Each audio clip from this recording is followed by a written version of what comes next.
Misha, last time I saw you on this field, you were talking about how you wanted to get your third finish in the UFC. You just got it. How excited are you to be back here in Ottawa? How's it? I just want to fight in Canada from now on because all the fans. I mean, like, honestly, when I hear like Misha, I get stronger. I'm not like I never heard that before, and just it's so good to be fighting in Canada. All my friends, my family, they're all here, and I'm just I'm able to live up to the hype. And the game plan was first, second, and third, stay in the pocket, tire him out, and then in the third to take him down. And I knew that as I tire him out, there's no way he can go move for move with me on the ground. I do a lot of Brazilian Jiu-Jitsu, so just very happy that all the hard work pays off. And I changed a certain strategy, the way I train now. So like after the fight, like I'm not even tired, and I'm just going to be maintaining same strategy and training that I do. And I'm just very excited just to be here and see all you guys, and just I'm going to work even harder to represent Canada. I love this country. Did he surprise you? Yes, sorry. So a top 15 opponent in Top Vancouver 15, then? Yeah, top 15. Vancouver, I love the place. I would love to go to Vancouver. Top 15, whatever fans, whatever people want to see me, whoever they want to see me fight, I'm here. I'm not going anywhere. Well, Anthony Johnson just pulled out of a fight today against Glover Teixeira. Is that something you'd be interested in, or is it too soon for an opponent that high ranked to take that fight on like a month's notice or so? I think on a month notice is going to be a little bit too soon for somebody like Anthony Johnson. Glover Teixeira. Or Glover Teixeira. They're both high level guys, and on a month notice it's going to be a little bit too soon. I have a couple bruises here and there, so I just want to heal it up and then maybe be back. Ideally, what I would love to be back, take like maybe a month off. It's summer right now. I didn't enjoy last summer at all. I fought on August 23rd, so I was just training. So I want to at least take a summer, 1 month off, enjoy the weather, go on the beach, hang out with my wife, and then maybe December this year I would love to finish. I have my third fight. Like I said, I would love to have 3 fights a year. I already finished 2, and I would love to fight by the end of the year, maybe sometime, I don't know, before Christmas. December would be amazing. So it's so hot in the arena today. Is it the hottest place you fight in? You know what? It was really hot, but I'm kind of used to that atmosphere. I'm used to that environment. Sometimes in our gym it gets a little bit hot, and it doesn't faze me. I'm in a very good shape now. I train very hard, and the heat, all that doesn't faze me at all. It's harder for submission though, to do submission in those conditions, I guess, for you. It was easier because he was all slippery, and once I knew, I was just waiting for the shoulder pressure, and I'm waiting for him to push my face away, and then it's just something that I did, something I teach my classes to show all the guys. So I was baiting him into it. That's why I was controlling the shoulder pressure a little bit more. I didn't want to let him escape, and then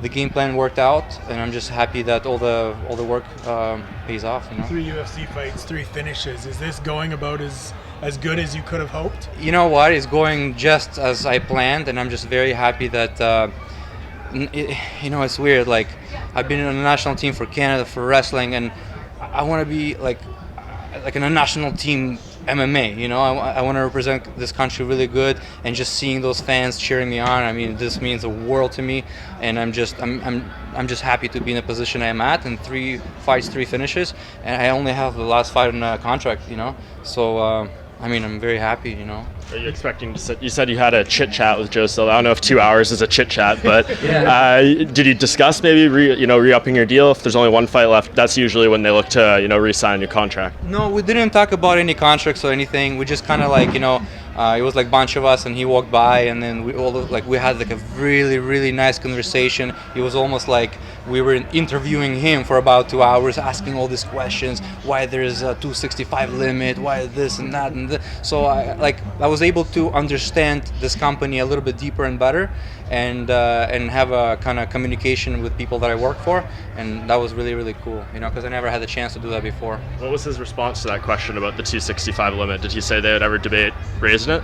Well, apparently it's like limit with the commissions right now. So me personally, I would love to see, before this fight, I was with the Red Blacks on the field, and I met such incredible, amazing athletes, and seeing some boys, almost 300 pounds and so fast and so agile. I'm a big fight fan. I would love to see some guys fight at those weights, so they don't have to cut the weight, so they can come out nice and fresh and just throw down. There's such an amazing like big athletes, and I would love to see guys like that fight in UFC. That would be like just phenomenal, you know.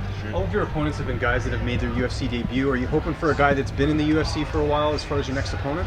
You know, honestly, all these guys, they've never been in UFC, so there was not that much footage on them, and they're all champions of certain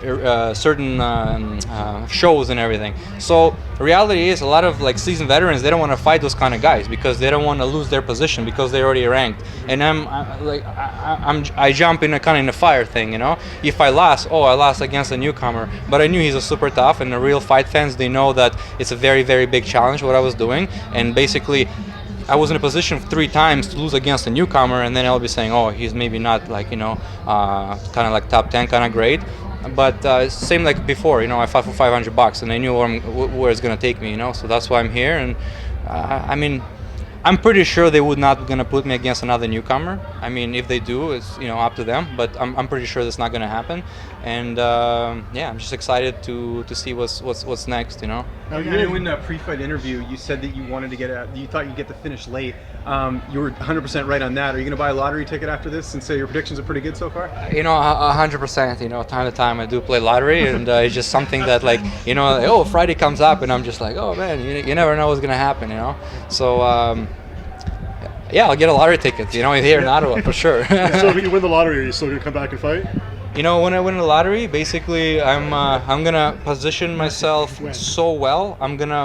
If I win a lottery, I would buy like a beautiful house with a nice garage with a training facility, and I would fly out some of the best world-class fighters, and I would definitely do some more fights. You know, like I said, I always wanted to be an Olympic athlete, but to be a UFC fighter and get tested by USADA and be in such a great organization, it's like a dream come true. You know, like I'm living my dream, really. You know. How are you gonna celebrate tonight? I'm just gonna go with all my friends. I'm gonna get my wife. We're just gonna get like a nice quality meal, some good food, and tomorrow we're going to St. Banks. It's halfway down to Toronto, and catch some like UV rays and just get some sun and just just relax a little bit. Maybe take 1 week or maybe 2 weeks off and just like enjoy the summer. Last year I didn't enjoy the summer at all. I had the fight on August 23rd, and I kind of been just training. So this summer I at least want to enjoy like a couple weeks here and there and just hang out with my friends and meet, go see my mom, and I didn't see her in a long time. I've been just in a kind of like training all the time, in my own zone. So I'm just very excited to go pick up some meat and throw like a nice feast and barbecue for all my family. So no Vancouver card on August 27th for you then? Probably no, not August 27. Like I said, I keep my word. I said I want to fight 3 times this year, and I already fought twice, and we still have like another 5-6 months by the end of the year. So I would love to have a fight like before Christmas, something like that. That would be just like phenomenal, The UFC does go to Toronto in December. You mentioned like what it would be like for you to hear the crowd in Ottawa. Discuss what it would be like to hear it in Toronto, which obviously that would be a dream come true. Fighting in Toronto and in December, that would be just like. Count me in for sure for that fight, and kind of for that fight, like really for anybody. And fighting in Toronto, that would be like a dream come true. I've always been talking about it. Oh, imagine one day fighting in Toronto and seeing your face on the poster, and that'd be like. I'm like speechless. I would love to fight in Toronto, and seeing all those fans, as soon as they were like Misha, like it really gave me like more energy, and it's almost like more horsepower, So like phenomenal crowd, the best crowd. Just like in Saskatchewan, the crowd was insane. At 4:30 p.m. they're like cheering and going like 11 p.m. crowd, and crowd here, I don't know. Maybe I'm sure the crowd goes even crazier for like big names, but I've never heard anything like that for me personally, so I'm extremely blessed with people that support me. Title fight in your weight class coming up in a few weeks. Who wins, Jones or Cormier? I think John Jones is gonna win. He's just a very sleek guy. He's a very good athlete, and he has that feel of a fight, and I think we're gonna see a very similar fight to what the first fight that they had. So we're starting to know you as being one of the more strategic fighters in your division, and you just talked with Joe Silva. What's your strategy going forward to get all the way to the top? The strategy is going to be, I know I won, I'm excited, and I want to say, I want to fight like top 10, but realistically, I'm still taking, one step at a time, leave no stone unturned. I'm taking one fight at a time. Every time you see me fight, it gets a little bit better. I have a little bit more strategy. I'm preparing a little bit more accordingly. I have a little bit more money in my bank account. I can eat better. I can train better. I can pay to some training partners. So now everything slowly coming together, you know. So that's why like I'm getting paid now, so I can. It's not like, oh, I'm gonna go to vacation and no. I'm putting strategy behind everything I do, and I would love to be. I mean, my dream would be like a top 10 fighter in the world in my weight class. I mean, that's just like, that would be like phenomenal, you know? That would be like dream come true, really, you know? And having that kind of crowd behind me and being in Toronto after and seeing everybody and hanging out with everybody, I'm just like really like it's like blessing for me, you know?